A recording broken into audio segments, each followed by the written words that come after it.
ನಮಸ್ತೆ. ನಿಮ್ಮ ಕಲ್ಪನೆಗಳನ್ನು ಕಾಡೋ ಅಂಥ ಜೀವಂತ ಕಥೆಗಳ ಲೋಕ ಕತೆ ಒಂದು ಹೇಳುವೆಗೆ ಸ್ವಾಗತ. ಇವತ್ತು ರಾತ್ರಿ ನಾನು ನಿಮಗೆಲ್ಲ ಲೈಟ್ಸ್ ಆಫ್ ಆದಮೇಲೂ ಕೂಡ ಎಚ್ಚರ ಇರಿಸೋ ಅಂಥ ಒಂದು ಕಥೆನ ತಂದಿದ್ದೀನಿ.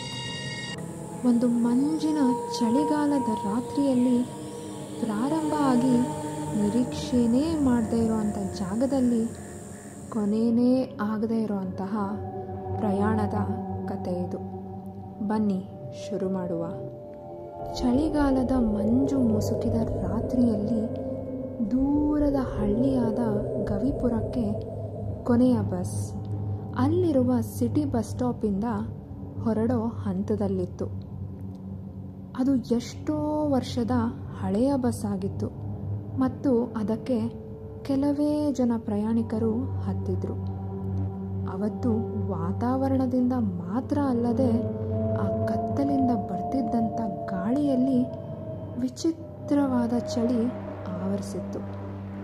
ಪಾಪ ಅಲ್ಲಿದ್ದ ಪ್ರಯಾಣಿಕರಿಗೆ ಏನು ಗೊತ್ತಿತ್ತು ಇದು ಒಂದು ಸಾಮಾನ್ಯ ಪ್ರಯಾಣ ಆಗಿರಲ್ಲ ಅಂತ. ಆ ಡ್ರೈವರ್ ಒಬ್ಬ ವಯಸ್ಸಾಗಿರೋ ವ್ಯಕ್ತಿ. ಅವನ ತುಟಿಗಳ ನಡುವೆ ಸಿಗರೇಟ್ ಇಟ್ಕೊಂಡು ಒದ್ದಾಡ್ತಿದ್ರೆ ಕಂಡಕ್ಟರ್ ಒಬ್ಬ ಸಣ್ಣ ಹುಡುಗ ಕಣ್ಣನ್ನು ಚುರುಕಾಗಿಟ್ಕೊಂಡು ಆ ಕಡೆಯಿಂದ ಈ ಕಡೆ ರಭಸದಿಂದ ಓಡಾಡ್ತಿರ್ತಾನೆ. ಇಬ್ಬರು ಕೂಡ ಈ ಪ್ರಯಾಣ ಬೇಗ ಮುಗಿದು ಹೋದರೆ ಸಾಕಪ್ಪ ಅಂತ ಚಡ್ಪಡಿಸ್ತಾ ಇದ್ರು. ಹತ್ತಿದ್ದೇ ಕೆಲವು ಜನ ಪ್ರಯಾಣಿಕರು. ಅದರಲ್ಲಿ ಬಸ್ಸಿನ ಮುಂಭಾಗದ ಸೀಟಲ್ಲಿ ಹೊಸದಾಗಿ ಮದುವೆ ಆಗಿದ್ದ ದಂಪತಿಗಳು ಒಬ್ರಿಗೊಬ್ರು ಪಿಸುಗುಡ್ತಾ ಮಾತಾಡ್ತಾ ಇದ್ರು. ತನ್ನ ಫೋನ್ನಲ್ಲೇ ಮುಳುಗೋಗಿದ್ದಂಥ ಒಬ್ಬ ಹದಿಹರೆಯದ ವಯಸ್ಸಿನ ಹುಡುಗ ಅವರ ಹಿಂದೆ ಇದ್ದ. ಒಬ್ಬ ಮಧ್ಯ ವಯಸ್ಸಿನ ಬಿಸ್ನೆಸ್ ಮ್ಯಾನ್ ಪದೇ ಪದೇ ತನ್ನ ವಾಚಲ್ಲಿ ಅಸಹನೆಯಿಂದ ಟೈಮ್ನ ಚೆಕ್ ಮಾಡ್ತಾ ಇದ್ದ. ಮತ್ತು ಒಬ್ಬಳು ಕೆಂಪು ಸೀರೆನ ಉಟ್ಕೊಂಡಿದ್ದ ಮಹಿಳೆ ಕಿಟಕಿಯಿಂದ ಹೊರಗಡೆನೇ ನೋಡ್ತಿದ್ಲು. ಇಷ್ಟು ಜನ ಇದ್ದರು. ಬಸ್ಸು ತನ್ನ ಪ್ರಯಾಣವನ್ನು ಪ್ರಾರಂಭ ಮಾಡಿ ಆ ನಗರದ ನೆಮ್ಮದಿಯ ದೀಪದ ಬೆಳಕನ್ನು ಬಿಟ್ಟು ದಟ್ಟ ಕಾಡಿನ ರಸ್ತೆಯೊಳಗೆ ಪ್ರವೇಶಿಸಿತು.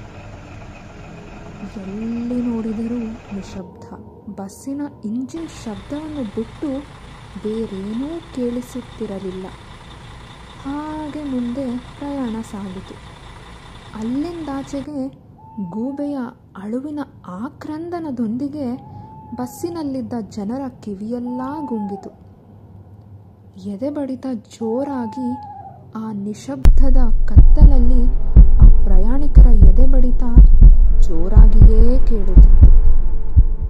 ಸುಮಾರು 20 ನಿಮಿಷಗಳಾದಮೇಲೆ ಬಸ್ಸು ತಟ್ಟನೆ ನಿಂತು ಹೋಯಿತು.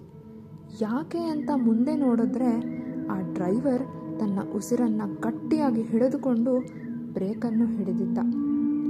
ಅಲ್ಲಿ ರಸ್ತೆ ಮಧ್ಯದಲ್ಲಿ ಒಂದು ಆಕೃತಿ ನಿಂತಿತ್ತು. ಸಂಪೂರ್ಣವಾಗಿ ಕತ್ತಲೆಯಲ್ಲಿ ಮುಚ್ಚಿ ಹೋಗಿತ್ತು. ಕಂಡಕ್ಟರ್ ಕೂಗಿದ, ಹೇ ದಾರಿ ಬಿಡು ಅಂತ. ಆದರೆ ಆ ಆಕೃತಿ ಅಲ್ಲಿಂದ ಕದಲಲೇ ಇಲ್ಲ.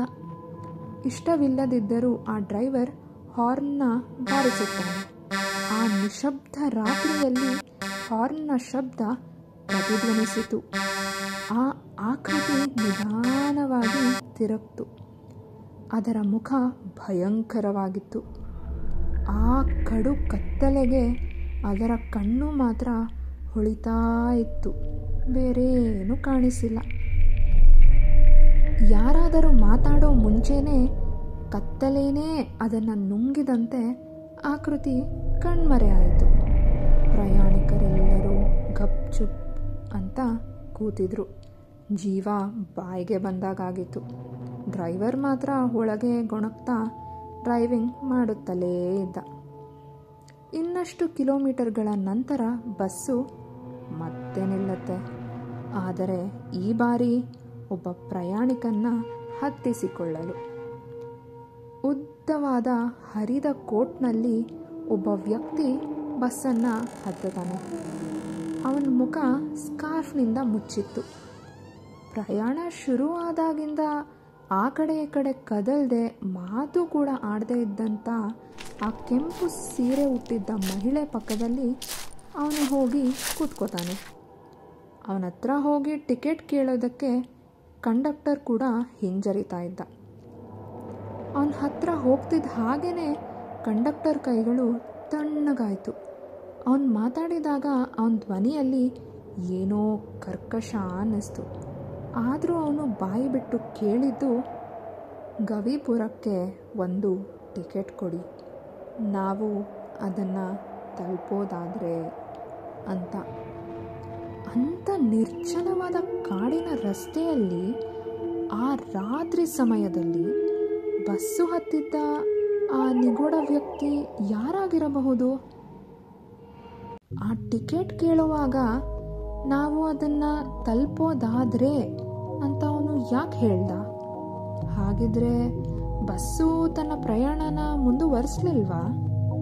ಈ ಎಲ್ಲ ಪ್ರಶ್ನೆಗೂ ನಿಮ್ಮ ಅನಿಸಿಕೆ ಏನಿರ್ಬೋದು ಅಂತ ಕಮೆಂಟ್ಸಲ್ಲಿ ತಿಳಿಸಿ. ಇಷ್ಟು ಆದಮೇಲೆ ಮುಂದೆ ಏನಾಯಿತು, ಅವನು ಯಾಕೆ ಹಾಗೆ ಹೇಳ್ದ, ಆ ವ್ಯಕ್ತಿ ಯಾರು, ಇದೆಲ್ಲವನ್ನು ಆದಷ್ಟು ಬೇಗ ಬರೋ ಸಂಚಿಕೆಯಲ್ಲಿ ನಿಮ್ಮ ಮುಂದೆ ತರ್ತೀನಿ. ಮತ್ತೆ ಸಿಗೋವರೆಗೂ ಕುತೂಹಲದಿಂದ ಕಾಯ್ತಾ ಇರಿ, ಹಾಗೆ ಸುರಕ್ಷಿತವಾಗಿರಿ. Thank you.